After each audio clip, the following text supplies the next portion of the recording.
Salut à toutes et salut à tous et bienvenue pour ce nouvel épisode de Commander Conquest of the Americas. Deuxième épisode de gameplay, de tuto, de découverte, parce que on n'a pas tout découvert dans le premier épisode, même si on en a vu bonne partie quand même, hein. Faut pas croire. Là, dans ce deuxième épisode, nous allons voir quelques petites finalités du jeu. C'est-à-dire que là, nous allons créer une deuxième flotte et donc créer une deuxième route commerciale. Et pourquoi créer une deuxième route commerciale? C'est parce qu'on va créer également une deuxième colonie. Voilà. Donc, vous vous souvenez que ma première flotte plutôt est composée de 4 navires, dont un navire que j'avais construit au premier épisode, mais là, nous allons bientôt voir comment produire de nouveaux navires.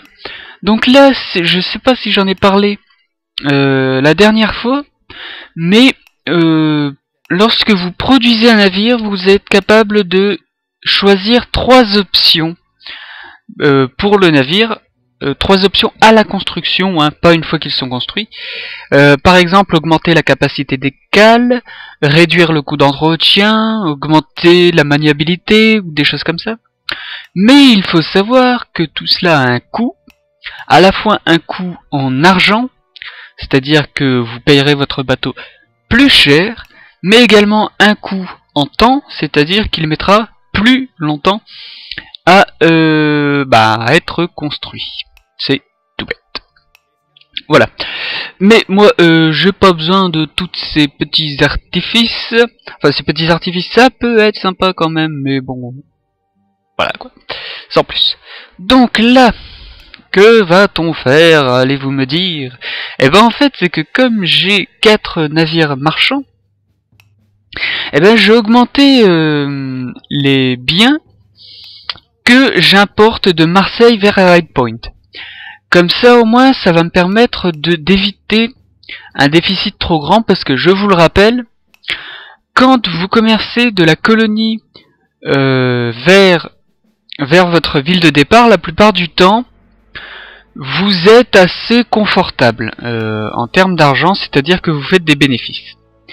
Et quand vous commercez de votre ville de départ vers votre colonie, la plupart du temps, les marchandises ne sont pas très intéressantes, ce qui fait qu'en fait, vous êtes en déficit. Ce qu'il faut en fait, c'est essayer d'équilibrer la chose, enfin équilibrer. Il faut que le bénéfice que vous faites entre votre colonie et la ville de départ soit plus important que le déficit que vous faites entre la ville de départ et votre colonie, évidemment.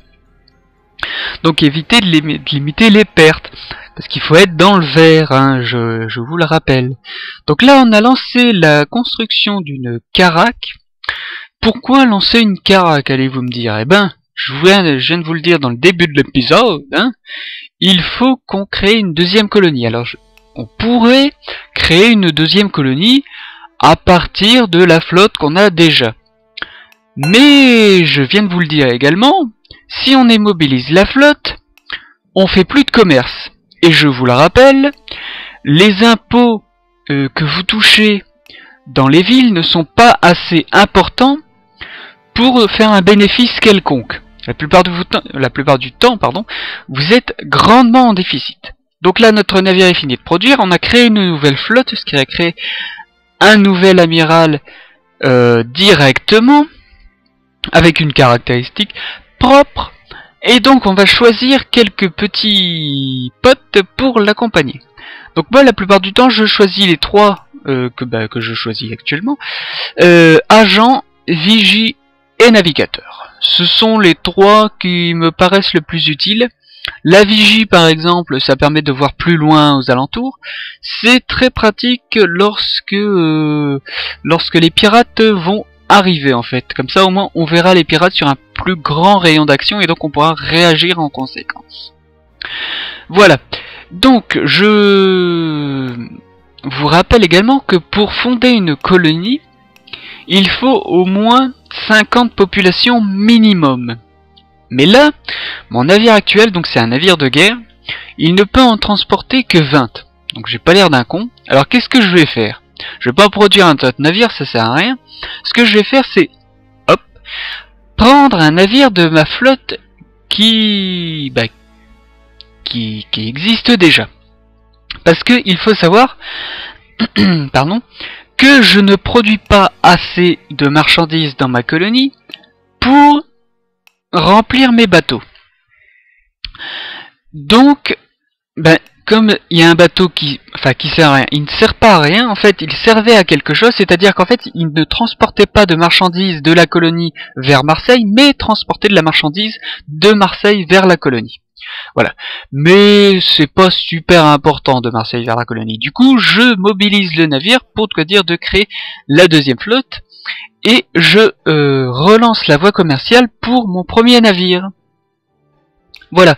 Donc là, la deuxième flotte va avoir une capacité de 60 tonneaux, c'est-à-dire qu'on va pouvoir transporter des colons et on va pas les importer de notre ville de départ, mais de notre colonie, parce que on peut.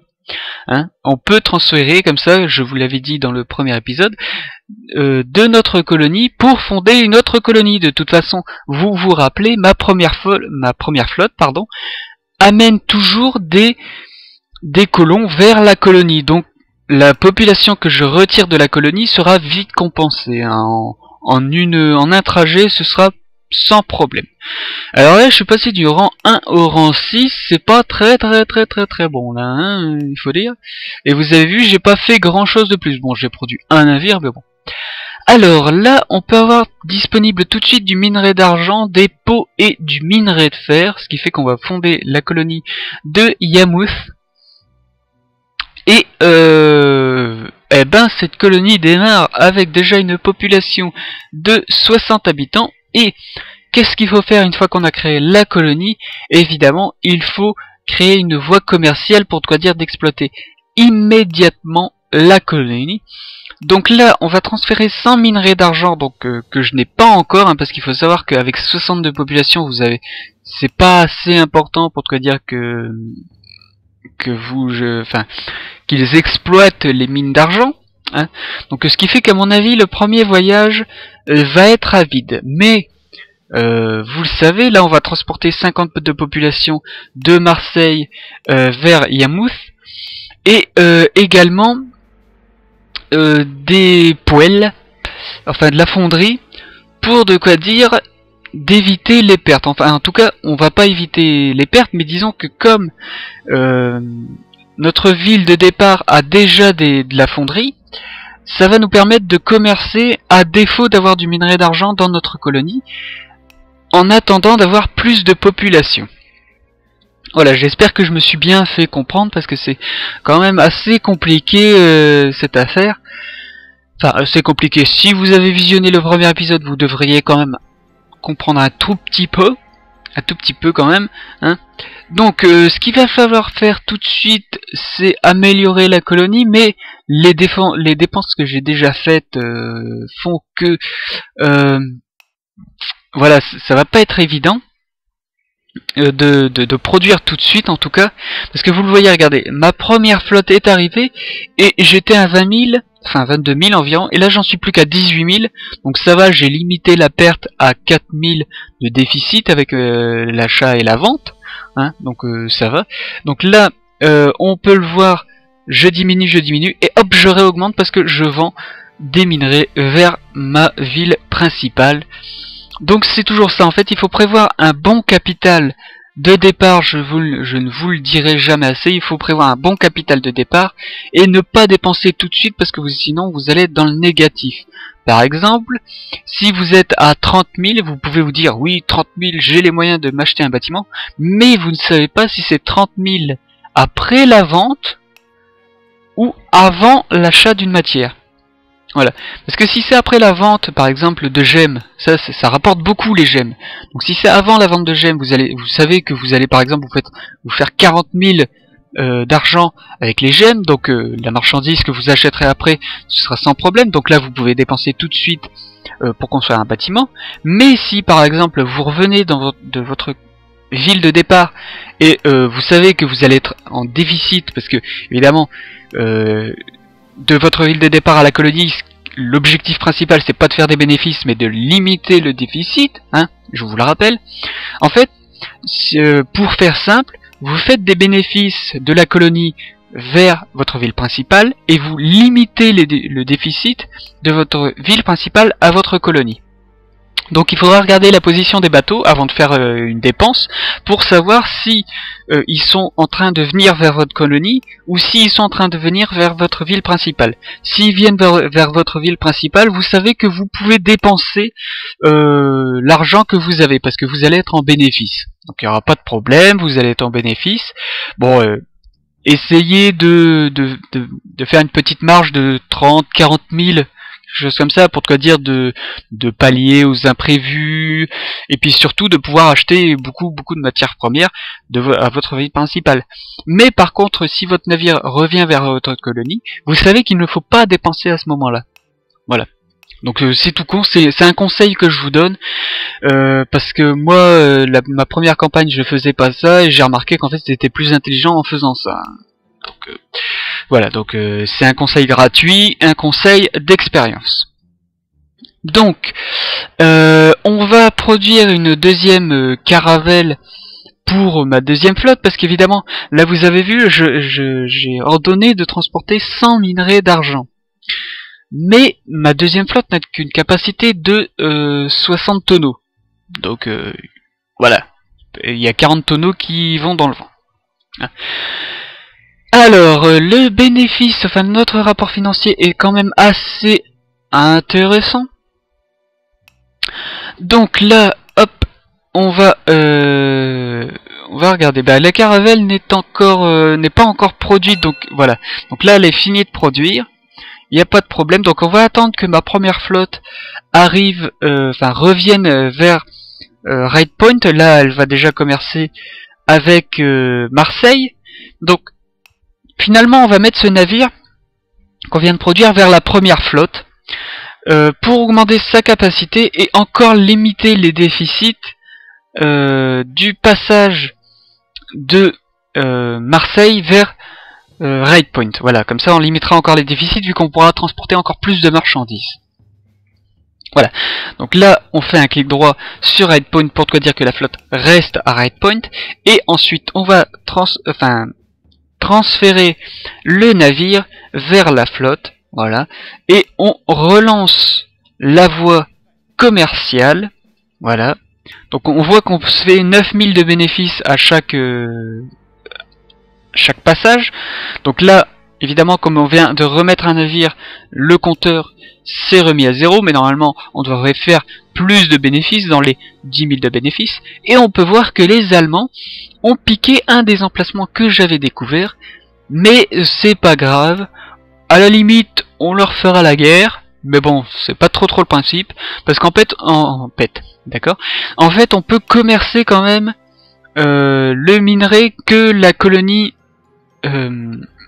j'allais dire ennemie, mais que la colonie étrangère plutôt, exploite, parce qu'en fait notre rayon d'action va s'étendre au fur et à mesure que notre population va arriver, et donc on pourra exploiter quand même les minerais. Donc là, notre cher conseiller nous demande de faire des églises. Je vous le dis tout de suite, en fait, je vais faire des églises, mais la mission, je sais pas, elle réussira pas, et je sais pas pourquoi. Il y a une chose aussi qu'on peut voir, c'est, vous voyez au-dessus de Yamous, il y a une espèce des espèces de petites cabanes. En fait, c'est des maisons d'indiens, et il va falloir, dans cette colonie de Yamouth, que je construise un hôtel de diplomatie, enfin je sais plus comment ça s'appelle exactement, hein, pour augmenter la relation avec, augmenter qu'ils soient contents quand ils me voient, quoi. Et comme ça ils vont commercer les marchandises que eux-mêmes exploitent. Voilà, je sais pas si c'est très clair, parce qu'en fait les Indiens, il faut savoir, si vous n'êtes pas très bien avec eux, il risque de vous attaquer. Et là, en fait, s'il m'attaquerait maintenant, je serais pas dans la merde parce que j'ai aucune garnison. Alors d'abord, il faut construire les garnisons.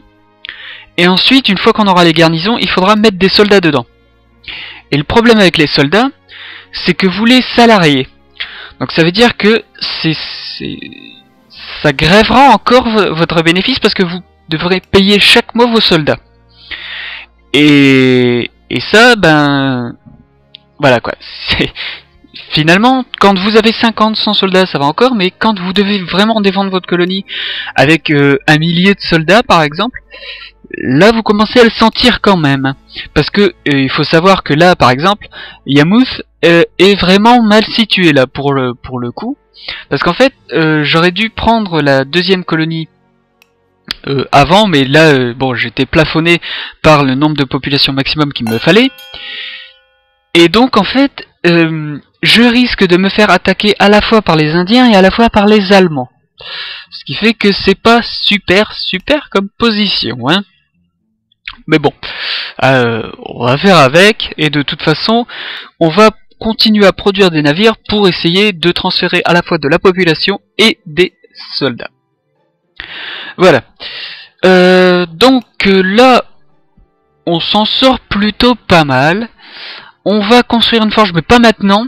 Je vous rappelle que là, par exemple, j'ai que 51 000.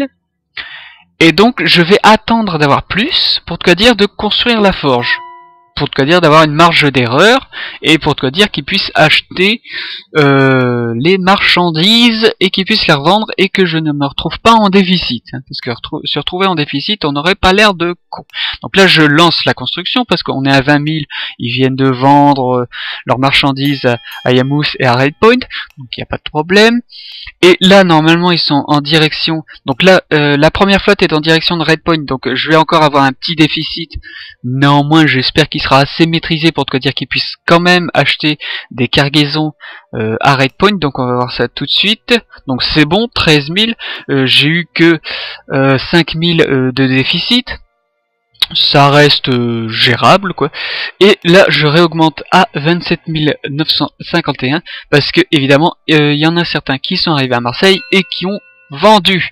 Donc vous voyez, c'est toujours cette petite appréhension, enfin moi je l'ai en tout cas, cette petite appréhension, c'est de savoir si est-ce que je vais avoir assez de fric pour vendre, parce que pour savoir si parce que ça je vous ne l'ai pas dit, mais ça c'était implicite, hein. Il faut savoir que les matières premières ont un coût qui évolue selon le temps. C'est-à-dire que, bon, moi je regarde pas souvent, mais en fait, la marchandise peut par exemple être vendue moins cher, ou achetée plus cher, ou des choses comme ça, ce qui fait que votre bénéfice ne sera pas constant, et donc, votre balance commerciale non plus ne sera pas constante, et donc par exemple, si vous faites 9000 de bénéfices à un aller-retour par exemple, vous ne ferez par exemple que 8000 de bénéfices au tour suivant parce que par exemple vous achetez la matière plus chère et vous la vendez moins cher après parce qu'il y aura eu un problème d'inflation ou des choses comme ça. Enfin bref. Là on peut voir que une de nos colonies a des besoins. Donc il s'agit de la colonie de Red Point parce qu'elle commence à évoluer suffisamment pour quoi dire d'avoir des besoins. Donc la colonie là a besoin de goudron. Donc ce qu'il faut faire, c'est créer un navire, enfin un navire ou plusieurs, qui sera chargé du transport de goudron, pour éviter justement de grever les capacités de votre flotte. Mais en fait, si vous satisfaisez pas leurs demandes en goudron, en n'importe quoi, parce qu'ils vous demanderont de tout et de n'importe quoi. Plus ils évolueront, plus ils demanderont n'importe quoi. Parce que là, du goudron, bon, on voit pas trop l'intérêt. Donc, ils vous demanderont de plus en plus de choses, mais en début de partie, c'est pas nécessaire de les satisfaire, parce qu'en fait, ils vous menacent en quelque sorte, c'est-à-dire que si vous satisfaisez pas leurs besoins, leur morale va baisser. Et je vous le rappelle, plus le moral baisse, moins il y a de population. Néanmoins, en début de partie, vous n'avez pas besoin de les satisfaire parce que même s'il y a quelques populations qui vont s'en aller, Déjà, le moral en début de partie va pas descendre en dessous de 40, même s'ils ont des besoins, hein, et ensuite, même s'ils s'en vont, vous compensez largement les pertes. Parce que si c'est par exemple 5, 10 maximum, populations qui vont s'en aller durant le mois. Et moi, durant le mois, j'en amène 100. Donc franchement, voilà quoi. C'est vite compensé quoi. Donc là, ma colonie est en train de s'étendre et vous voyez aussi que ma colonie est à la frontière de la colonie allemande, mais je vais continuer à m'étendre, ça c'est pas un problème. Et il va falloir que je voie pour construire un port, pour quoi dire, de pouvoir produire des navires et réalimenter la deuxième flotte. Néanmoins, j'ai quelques besoins, par exemple. Là, il va falloir que je construise un tribunal, donc ça va être indispensable. Et je suis toujours cinquième. Donc là, on peut voir que pour fonder une troisième colonie, il me faut 5000 de population. Actuellement, j'en suis à 3500, donc en fait, dans 2000... enfin, dans 1500 en gros, je serai prêt. Donc plus vous avez de colonies, de toute façon, plus vous amenez de population. Par exemple, là, ma première flotte, je vous le rappelle, transporte 100 de population. Ma deuxième flotte transporte 50, pardon. Donc ce qui fait que ça fait 150 tous les 3 mois en gros. Donc pour avoir 1500, il faut que j'attende 1 an, 2 ans. Ouais, environ 2 ans quoi. Et encore ça va évoluer parce qu'évidemment je vais amener plus de population, plus je produirai de navires. Donc dans 2 ans, je pourrais fonder une troisième colonie que je fonderai sur Saint-Pierre et Miquelon là. Pour quoi dire d'être toujours très proche. Parce qu'il va falloir, je vous le rappelle, il va falloir que je construise un palais. Et un palais, c'est plus pratique quand on a plusieurs colonies à nous aux alentours. En fait, j'aurais voulu construire mon palais là où se trouve la colonie allemande actuelle, mais il est déjà temps de se quitter, alors je vous dis à la prochaine pour une troisième vidéo.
Mais il est déjà temps de se quitter, alors je vous dis à la prochaine pour une 3e vidéo.